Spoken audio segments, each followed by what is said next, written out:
Professor Caldwell, when you were beginning to think about the ideas that finally took their form in this article for Population and Development Review, what kind of issues were you considering? What kind of debates were current at that point that led you to start working on this topic? Well, there was a certain orthodoxy in the way demographers looked at things. The orthodoxy was what came out of essentially Notesteinian demographic transition theory, the kind of theory that Frank Notestein had evolved in Princeton from the early 1940s onward.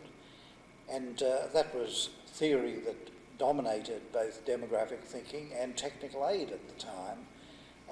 The theory that everyone would be, in every part of the world, would be better off with small families, and that it was only traditional culture that stopped them from seeing this. We went to work in Thailand in 1959, in Malaysia in 1960, and then from the beginning of 1962 in Ghana in West Africa. And it became ever clearer that demographers lived in a world of their own. None of the locals could understand these theories. The people who had many children were convinced that not only were they socially better off, but they weren't poorer. Even foreign anthropologists, agriculturalists and so on didn't like to be seen talking to demographers because demographers had this fixation with the idea that there were no distinctions in the world. Demographers in the rich countries, of course, knew that if they had 6 children, they would be impoverished. And it seemed to them just common sense that this should apply to the whole world. But if you live as we lived in Ghana in the early 1960s or in Nigeria in the mid-1960s, you found yourself surrounded not only by people in villages, but by well-off colleagues in the university who could tell you from their own life that this wasn't really their experience. That in fact there was something valuable about the children. That's right. Children, for some reason, children didn't drain their parents, certainly didn't drain their father of all his wealth. People who confined themselves, and there were very few of them, to small families weren't the most prosperous, and in many social ways, in some economic ways, they suffered a great deal. And somehow, people who had had large families, whose parents had had large families, who should, according to a prevailing theory, been impoverished, seemed to be prospering. And some of this prospering seemed to be related to the fact that they had large numbers of children and large numbers of relatives. So this distinction between the conditions of people in the countries where you found yourself living and the countries where many of the demographers were living, that's what really prompted your perception of this difference. How do you account for the distinction? That is, what caused this lack of value for our children? That was something that, on the whole, I've engaged the rest of my life to examining. It was fairly clear in our own society. It was fairly clear from my own experience as a parent that children continued to cost money. I was fond of them, but there was no question that they didn't enrich me. And even after they grew up and got jobs, nothing came my way. But in Ghana and in Nigeria, high fertility was equated not with onerous burdens, but with increasing prosperity. We hadn't, of course, from the first, ideas of how this might happen. We knew how our neighbouring families lived. We certainly knew how the rural families lived. But we had to document it. And our first attempt at documenting it was in late 1962, early 1963, in a research project that was reported later in Economic Development and Cultural Change. where we took a sample of old people in Ghana, and we examined the number of children they'd had, the number that had survived, how they had prospered, how their children had had children in turn. And it was clear from this that if anything, there was economic gain in having large families. There was even more economic gain if you could educate a few children in those families to get into the new modern economic sector at the time. Now, this may in the end have been the beginning of change, but at that time it gave great returns. So our problem from that time onwards was to find out what children cost their parents, whether you could talk about parents at all, or you had to regard fathers and mothers as being separate and placed separately, and what they spent on them. And we worked on that, I suppose, for 15 years before I began publishing a series of papers on it. It was certainly clear enough in the rural areas. Children had comparatively little schooling. They lived very modestly. They made no demands for toys or other expensive things. They worked from an early age. Now, part of that work showed that when you're talking in third world areas of rural work, you don't mean just the clearing of the fields, the digging up of the soil, the planting and so on. Much work in rural areas of very different types. They don't have transport systems like developed countries have. They don't have pipes bringing water. They don't have communication systems where you can ring up. From 4 or 5 years of age, there are all kinds of things that children can do that older people don't want to do. There is endless carrying of water. There is endless carrying of fuel. There is endless looking after of stock. Messages have almost invariably to be taken by hand, often over miles. We worked on that there, and we worked just before I wrote that article in rural Bangladesh, half a world away, where we found exactly the same kind of thing. And it was really this revelation that the kind of things we were finding in rural Africa were also true in rural South Asia that provoked me to write the first paper. You said "we" many times in the course of these descriptions. I wonder if you could say a little bit about the people that you were working with, the kind of the intellectual discussions that you were having, the situations in which these ideas took shape. Right. Well, the "we" primarily refers to my wife, Pat Caldwell, and myself. When we went to Ghana at the beginning of 1962 to teach demography and to conduct a research program at the University of Ghana with support from the Population Council, the chief research that was intended at that time was the analysis of the 1960 census of Ghana, what has been rightly described as the first modern census in Africa. But it appeared fairly soon that the kind of data I wanted wouldn't be available for years. Now, I had a background in demography and in social history, and further back in physical and biological sciences. My wife had a background in anthropology, and with no real demographic research done in most of sub-Saharan Africa, there was some in what was then called Southern Rhodesia, but very little. If my classes were to be taught anything, then we had to have material to teach them with. And that really meant teaching ourselves a survey approach, setting up a survey centre, and conducting investigations into various things, precisely like this, why high fertility wasn't disadvantageous, and carrying out the work. It was a change in our way of life, and a change we've persisted with ever since. Now, in terms of the wider background, who were our colleagues? Who did we discuss it with?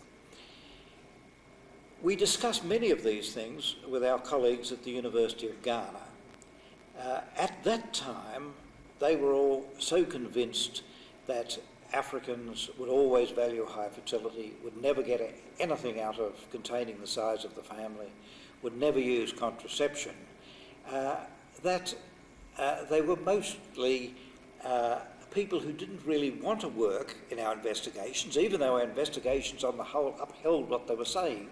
They just thought that it was a new and in some ways an un-African field. But we certainly talked to them.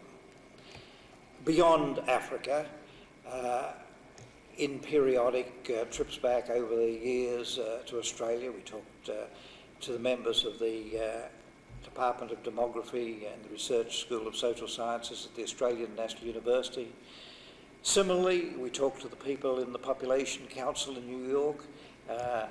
Most of them were sceptical of what I had to say, but they were a very good bunch. It was a very good place to give seminars. Increasingly, as the years went on, we also honed our ideas in the big graduate schools of America. We were never there very long, but places like Michigan, Pennsylvania and so on became second hands. We were always welcome to drop in while passing and present something new from our African research, and there were always people who had read our papers. As the 60s went on, some Africans became interested in this kind of research, I think partly because they were coming back from the large graduate schools overseas. I worked with Adenola Egan in Ife in Nigeria, and he'd been educated at Columbia University under Kingsley Davis. He said he'd argued with Kingsley Davis, but nevertheless Kingsley had set up a system of ideas and theories which he wanted to test. And from the early 1970s, we worked with Nigeria's first professor of sociology, Francis Okediji, at the University of Baden, and he and I were directors of the Changing African Family Project. He unfortunately died prematurely. In recent years, Pat and I have worked extensively with Tunji Oroboloye, with Professor Io Oroboloye, who was possibly the best researcher I ever trained as a student. When I was his supervisor for his master's degree at the University of Ibadan and for his PhD at the Australian National University. He is now Deputy Vice-Chancellor, which means in America Associate President, Vice President of the Ondo State University in Nigeria. Although he has many administrative loads, he retains his deep interest in research and he has built up a body of younger researchers around him who are only too willing to work in the area in which we're working. Mind you, as prices escalated and got beyond our reach in Nigeria, from the late 1970s through until about 1987, we worked first for a number of years in South India and then for 3 years in Sri Lanka, and we looked at some of these issues there. Mind you, if I can hark back further to the earlier period, I told you how we found that children did useful work for their parents, but we found many other things. We found that the returns from children kept going all the parents' lives. In fact, old men and even middle-aged men have a claim on part of the income of their children in West Africa. Mothers could hardly face old age if they didn't have children to support them. West African mothers are often separated from their husband by old age. Their husbands are usually much older and may well be dead. And in inheritance in sub-Saharan Africa, wives inherit nothing from their husbands. The inheritance goes down the lines of lineage and do not cross by dint of marriage between lineages. We found that many of the expenses weren't as expensive to these individuals as we'd thought. Certainly, children cost money when they go to school, and at first the fathers will tell you that they raised that money. But it's often not only their own money, it's their brother's money, it's their parents' money in turn. The whole wider family contributes.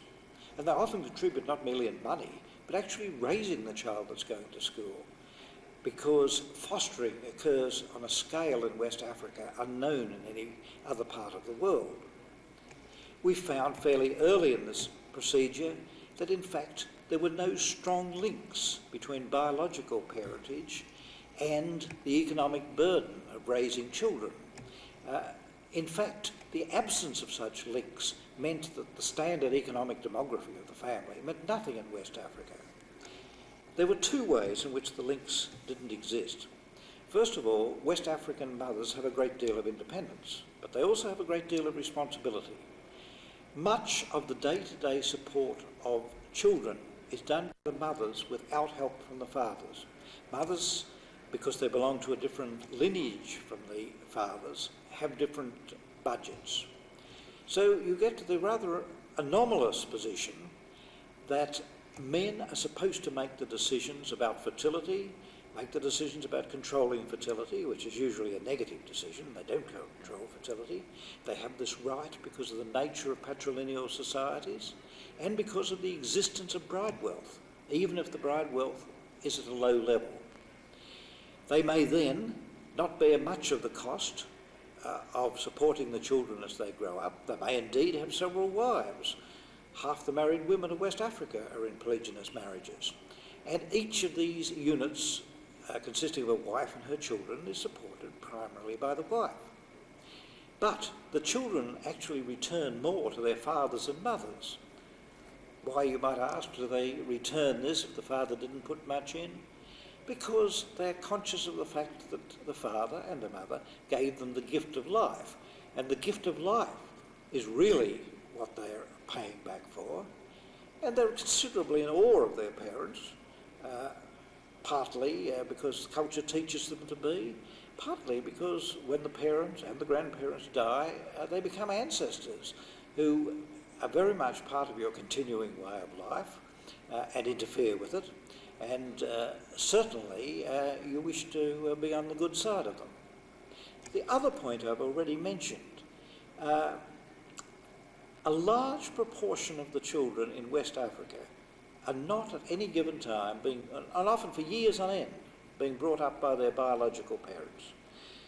This is partly because marriage disruption is frequent.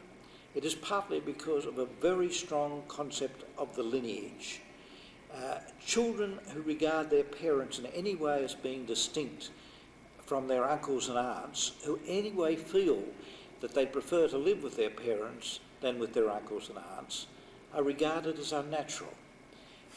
And very few West African children are unnatural in this sense. It's beginning to develop in the urban upper middle classes, but it's only even there, the very beginning.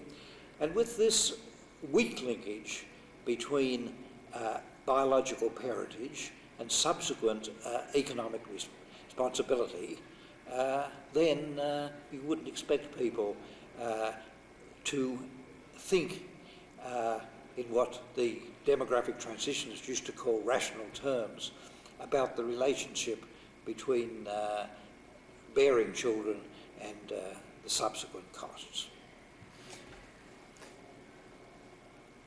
In visits to these large universities and to graduate programs and to the Population Institute, you talked about these ideas with other people. Did you change many people's minds? Did people change your mind and alter the way that your own ideas were developing as this went on? There's a number of debates that have grown up around this subject. In the standard population institutes, which were in sociology departments, like all good universities, and these population centres were in good universities, people were intrigued about what we were saying. We were coming back from a very different world. And don't forget, at that time, they were receiving, especially under Ford Foundation grants, the first large numbers of foreign students. They were prepared for debates on these issues, and they enjoyed those debates. And I think we, amongst others, slowly made the field more complex. At first, we knew very little about the work of the Chicago household economists, about Paul Schultz and others, but they informed us that they were saying much the same things, but they were saying them in economic terms. And so, although we continued to talk essentially in social terms, and they talked in economic terms, we had a fair degree of common ground. I always maintained, however, that ultimately ends were not economic. Ultimately ends were social, and they had economic values because these were the social ends that you required. And in this sense, the structure of society, the structure of the family, what families placed emphasis on was what determined economic rationality and what determined fertility. In the end, fertility will come down in sub-Saharan Africa as the nature of families change, probably as the links grow stronger between husbands and wives. Certainly, we've watched this whole business in Bangladesh and subsequently in southern India. On the whole, children in southern India, as in much of South Asia, are embedded in a larger family. The father often doesn't give priority to them because he's taught to give priority to his parents. And the aim of the parents, unconsciously, culturally, is to keep the link between the young husband and his wife fairly weak. It's very hard for them to talk to each other. But the young wife, who is a stranger in this household, whose only source of strength is her children, has said over the generations, but says much more frequently nowadays, you have responsibilities towards your children. These are your children. They have some claim on your time and, more importantly, on your resources. All resources shouldn't go to your parents. And once this begins to happen, fertility transition is on the way. And in South India, it is certainly on the way. Because the flow of wealth begins has reversed to turn its downwards. direction. That's right. That's very interesting. Well, thank you very much. Thank you.